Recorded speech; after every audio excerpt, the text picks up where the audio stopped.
அஸ்ஸலாமு அலைக்கும் வரஹ்மத்துல்லாஹி வபரகாத்துஹு. ஒரு மனிதன் அல்லாஹ்வின் கட்டளையை ஏற்றதால் உலகமே காப்பாற்றப்பட்டது. மனித வரலாற்றில் தன் கண்முன்னே ஒட்டுமொத்த பூமியும் நீரில் மூழ்குவதை பார்த்த ஒரு மாமனிதர்.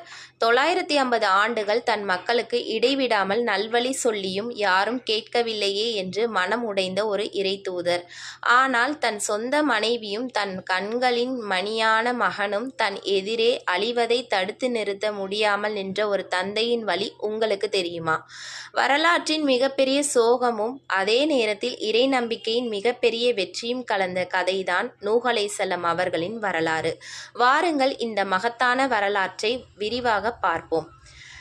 ஆதம் அலைஹிஸ்ஸலாம் அவர்களுக்கு பிறகு மனிதர்கள் பூமியின் பல இடங்களில் குடியேறினர். ஆரம்பத்தில் அனைவரும் ஏகத்துவ கொள்கையில் வாழ்ந்தார்கள். அல்லாஹ்வை மட்டுமே வணங்கினார்கள். காலங்கள் கடந்தன. அந்த சமூகத்தில் வாழ்ந்த சில நல்லடியார்கள் மரணமடைந்தனர். அவர்களின் நினைவாக சிலைகளை உருவாக்குமாறு ஷைத்தான் மக்களை தூண்டினான்.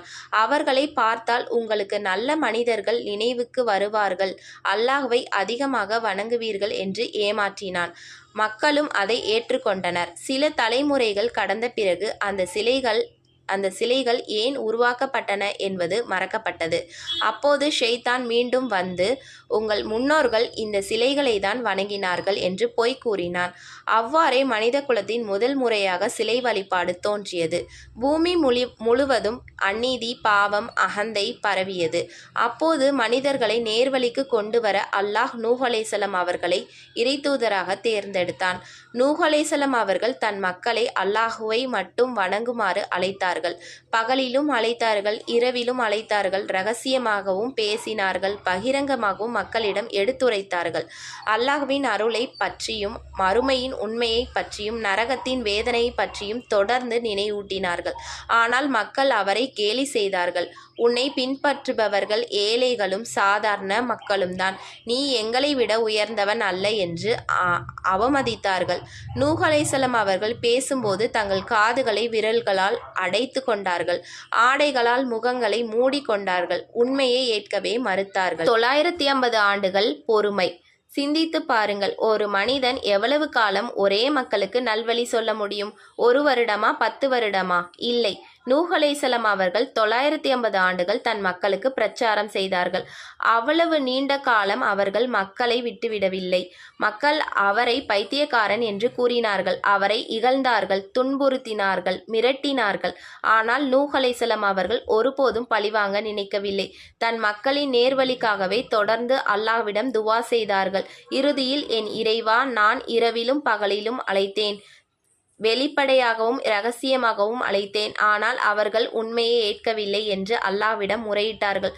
அப்போது அல்லாஹ்வின் தீர்ப்பு வந்தது. இனி இந்த சமூகத்தில் ஈமான் கொள்ள வேண்டியவர்கள் அனைவரும் ஈமான் கொண்டு விட்டார்கள். மீதியுள்ளவர்கள் உண்மையை ஏற்க மாட்டார்கள். கப்பல் கட்டும் கட்டளை. அப்போது அல்லாஹ் நூஹ் அலைஹிஸ்ஸலாம் அவர்களுக்கு ஒரு கப்பலை உருவாக்கும்படி கட்டளையிட்டான். கடலே இல்லாத ஒரு பகுதியில், தண்ணீரே இல்லாத ஒரு இடத்தில் அவர்கள் மரங்களை வெட்டி ஒரு பெரிய கப்பலை கட்டத் தொடங்கினார்கள். இதை கண்ட மக்கள் சிரித்தார்கள். தண்ணீரே இல்லாத இடத்தில் கப்பல் கட்டுகிறாயா என்று கேலி செய்தார்கள். ஆனால் நூஹ் அலைஹிஸ்ஸலாம் அவர்கள் அல்லாஹ்வின் கட்டளையை மட்டுமே நம்பினார்கள். மாபெரும் பெருவெள்ளம். கப்பல் தயாரானது. அல்லாஹ்வின் கட்டளை வந்தது. பூமியின் அடியிலிருந்து நீரூற்றுகள் வெடித்தன. வானம் பெருமழை பொழிந்தது. நீர் தொடர்ந்து உயர்ந்தது. மலைகள் கூட மூழ்கடிக்கும் அளவிற்கு வெள்ளம் பெருக்கெடுத்தது. அல்லாஹ்வின் கட்டளையின்படி ஈமான் கொண்டவர்கள் அனைவரும் கப்பலில் ஏறினார்கள். ஒவ்வொரு உயிரினத்திலிருந்தும் ஒரு ஜோடி அதில் ஏற்றப்பட்டது. ஒரு தந்தையின் வேதனை. அப்போது நூஹ் அலைஹிஸ்ஸலாம் அவர்களின் பார்வையில் அவருடைய மகன் தென்பட்டான். அவர் கதறிக்கொண்டு அழைத்தார், மகனே, எங்களோடு கப்பலில் ஏறிவிடு. இறை நம்பிக்கையை மறுத்தவர்களுடன் இருந்து அழிந்து விடாதே. ஆனால் அந்த மகன் அகந்தையுடன், நான் ஒரு உயரமான மலையின் மீது ஏறிக்கொள்வேன், அது என்னை காப்பாற்றும் என்று கூறினான். நூஹ் அலைஹிஸ்ஸலாம் அவர்கள் மீண்டும் கூறினார்கள், இன்று அல்லாஹ்வின் கட்டளையிலிருந்து யாரையும் காப்பாற்ற முடியாது. அந்த நேரத்தில் ஒரு மாபெரும் அலை தந்தைக்கும் மகனுக்கும் நடுவே எழுந்தது. கண் இமைக்கும் நேரத்தில் அந்த மகன் வெள்ளத்தில் மூழ்கி போனான். அந்த கணம் ஒரு இறைத்தூதரின் இதயம் மட்டுமல்ல, ஒரு தந்தையின் இதயமும் நொறுங்கியது. வெள்ளத்திற்குப் பிறகு 40 நாட்களும் 40 இரவுகளும் பூமி நீரில் மூழ்கி இருந்தது. பிறகு அல்லாஹ்வின் கட்டளை வந்தது, பூமியே உன் நீரை விழுங்கிக்கொள், வானமே உன் மழையை நிறுத்திக்கொள். வெள்ளம் வடிந்தது. கப்பல் ஜூதி மலையில் தங்கியது. அங்கிருந்தே மனித சமூகம் மீண்டும் புதியதாக தொடங்கியது. நாம் கற்றுக்கொள்ளும் பாடம். நூஹ் அலைஹிஸ்ஸலாம் அவர்களின் வாழ்க்கை நமக்கு சொல்லித்தரும் மிகப்பெரிய பாடம். உண்மையை சொல்வதில் ஒருபோதும் சோர்ந்து போகக்கூடாது. மக்கள் ஏற்றுக்கொள்ளவில்லை என்பதற்காக உண்மையை விட்டுவிடக்கூடாது. பொறுமையாக இருந்தால் அல்லாஹ் தன்னுடைய நல்லடியார்களை ஒருபோதும் கைவிட மாட்டான்.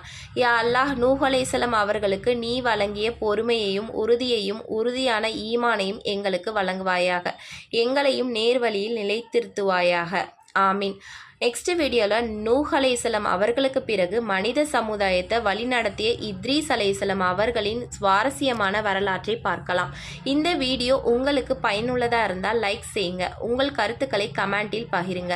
மேலும் இது போன்ற நபிமார்களின் வரலாறுகளை தொடர்ந்து பார்க்க நம்முடைய சேனலை சப்ஸ்கிரைப் செய்து பெல் ஐக்கானை அழுத்துங்க. இன்ஷா அல்லாஹ் அடுத்த வீடியோவில் சந்திப்போம். அஸ்ஸலாமு அலைக்கும் வரஹ்மத்துல்லாஹி வபரகாத்துஹு.